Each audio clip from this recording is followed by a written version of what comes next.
Do you ever find yourself constantly busy even when you don't need to be? What if this constant busyness isn't just about getting things done, but about avoiding something deeper? In this episode, we'll explore how overworking and constant productivity can be an unconscious form of avoidance, why it feels so rewarding and addictive, and what might be underlying this behavior.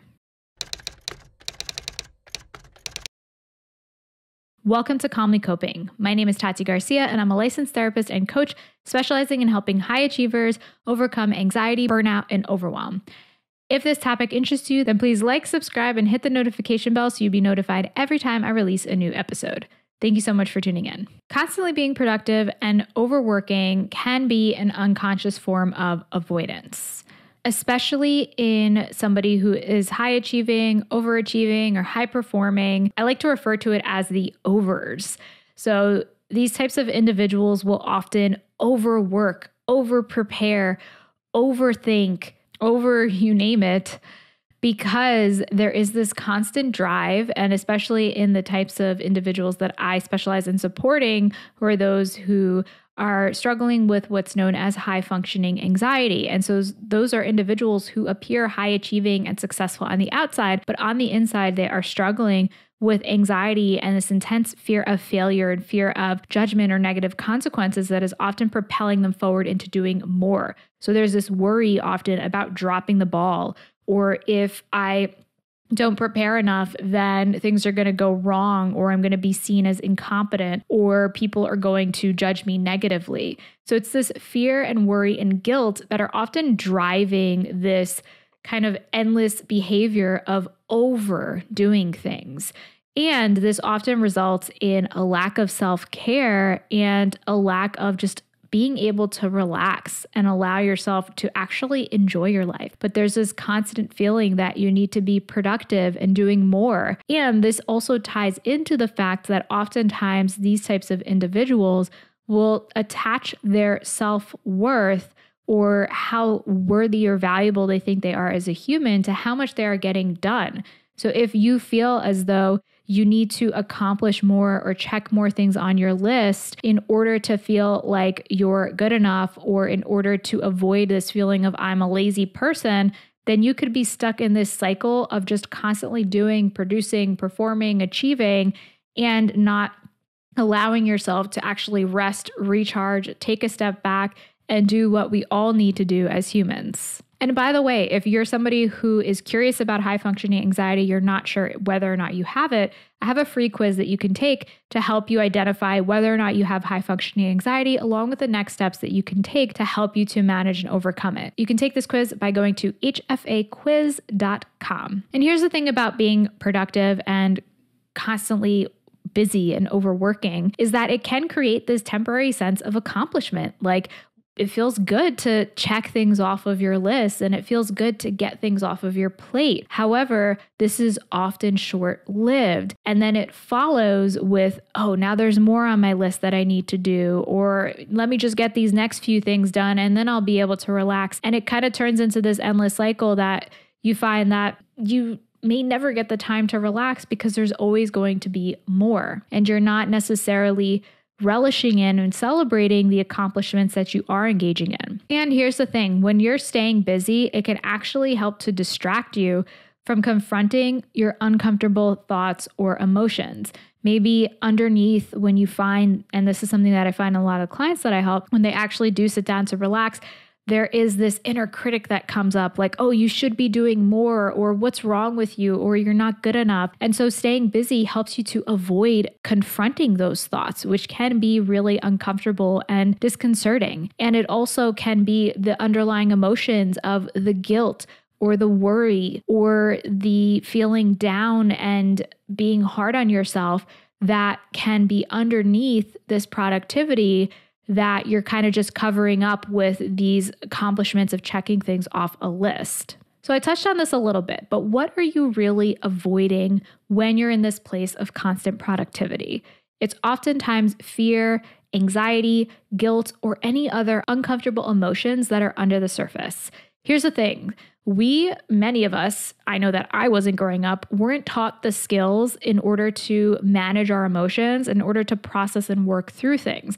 And this is an essential skill of being human because emotions are something that are inescapable. We can't just avoid them and say, I don't want to feel this way and brush it under the rug and then have there be no consequences. Our emotions are something that need to be recognized and worked through. Otherwise, if they're not, they're going to continue unconsciously affecting our behaviors, our thoughts, our urges, and everything else throughout the day without you even recognizing it. And that's when you get stuck in this place of autopilot and just continuing to do things because you're being driven by your emotions without you even recognizing it. So increasing your emotional awareness and intelligence is a huge and impactful skill, especially if you're somebody who wants to actually choose what you're doing in your life, who doesn't want to be driven by these constant urges that might have been conditioned in childhood or past experiences, but are no longer helpful or beneficial for you. So it could be the fear of failure, the fear of judgment from others, the fear of not meeting expectations. And when you're staying busy, you're avoiding this. You're kind of keeping this at bay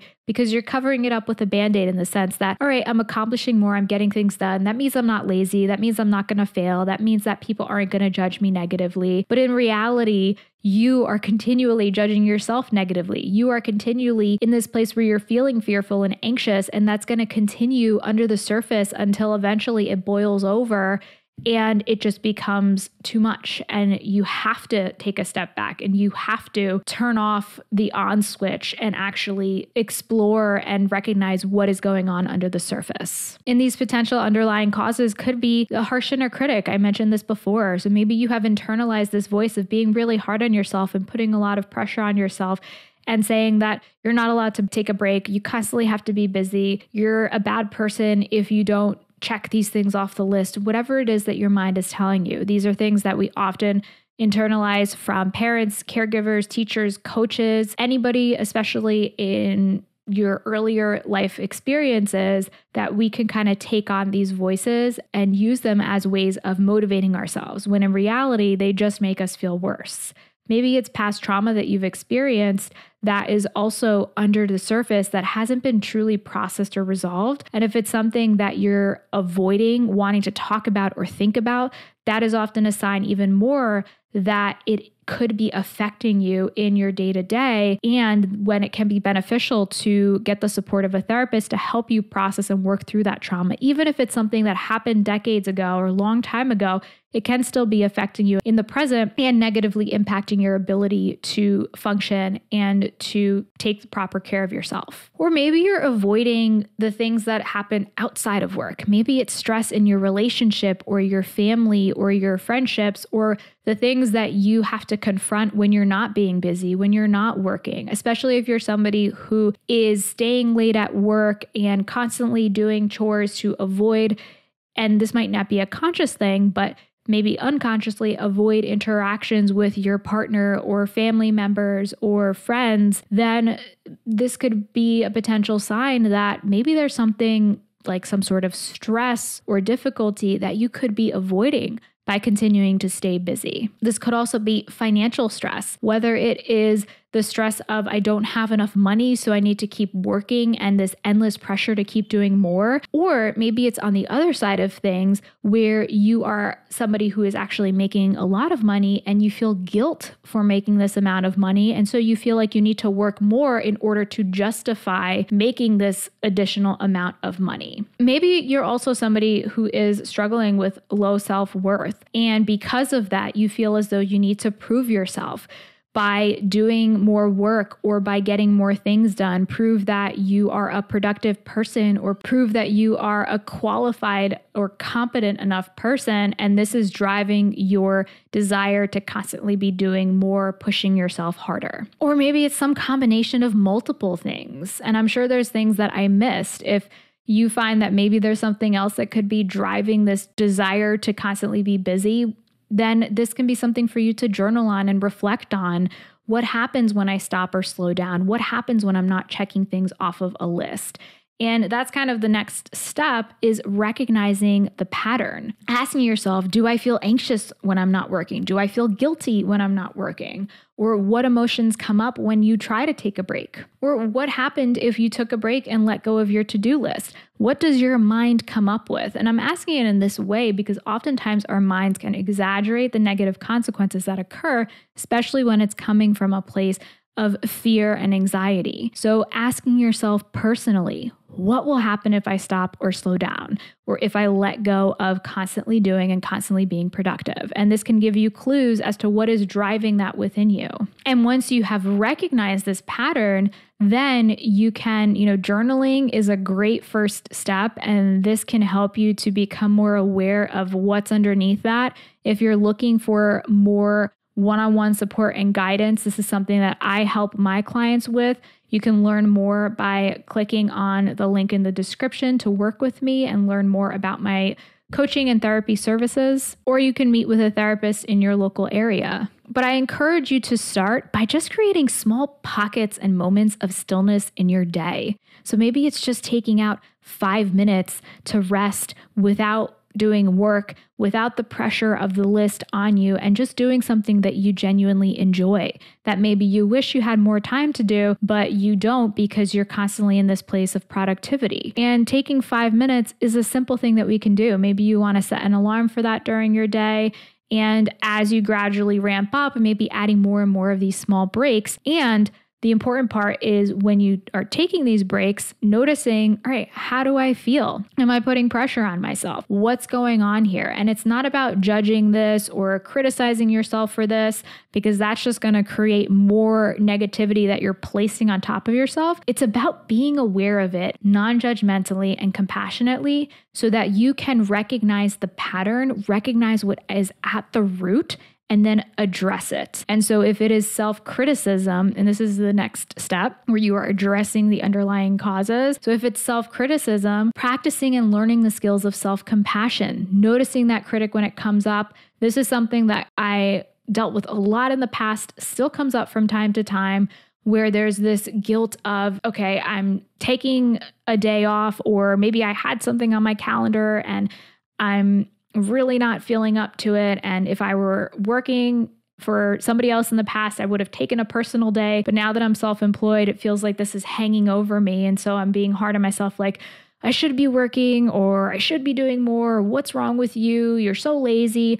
All of those criticisms that come up, even though I know and I don't consciously agree with these thoughts, it's about recognizing for me what tends to come up so that I can notice it and acknowledge it. And then say, all right, I know that you're trying to help me get things done, but I don't need you. And it's okay for me to relax. And I need to do this in order to return and do even better work once I do rest and recharge. This can also look like increasing your emotional awareness, starting to label, name, and then actually work through your emotions. Notice what they feel like. What are they trying to tell you? What's under the surface there?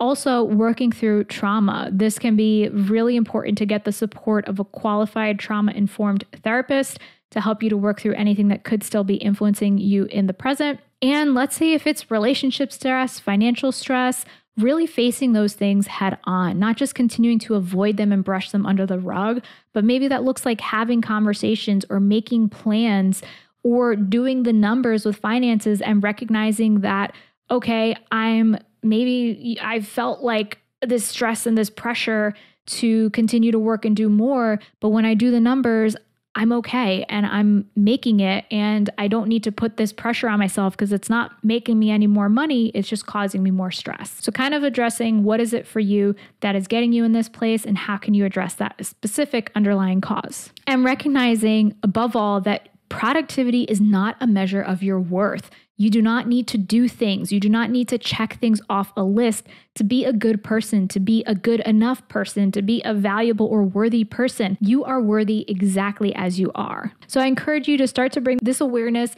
to your own life if you're somebody who is in this place of constant productivity and overworking. If you're interested in learning more about high functioning anxiety, don't forget about that free quiz at hfaquiz.com. And remember, it is okay to slow down, and real growth often comes from addressing the emotions that we'd rather avoid. It can feel uncomfortable and difficult in the moment, but this is a process of healing and working through things so that you can grow even stronger in the end. If you have any comments, questions, or thoughts for the podcast, you can submit them to me by going to calmlycoping.com/message. And while you wait for next week's episode, I have other episodes about calming your mind, improving work-life balance, and feeling more confident from within. You can check out these episodes here. Thank you so much for tuning in today. Until next time, be calm.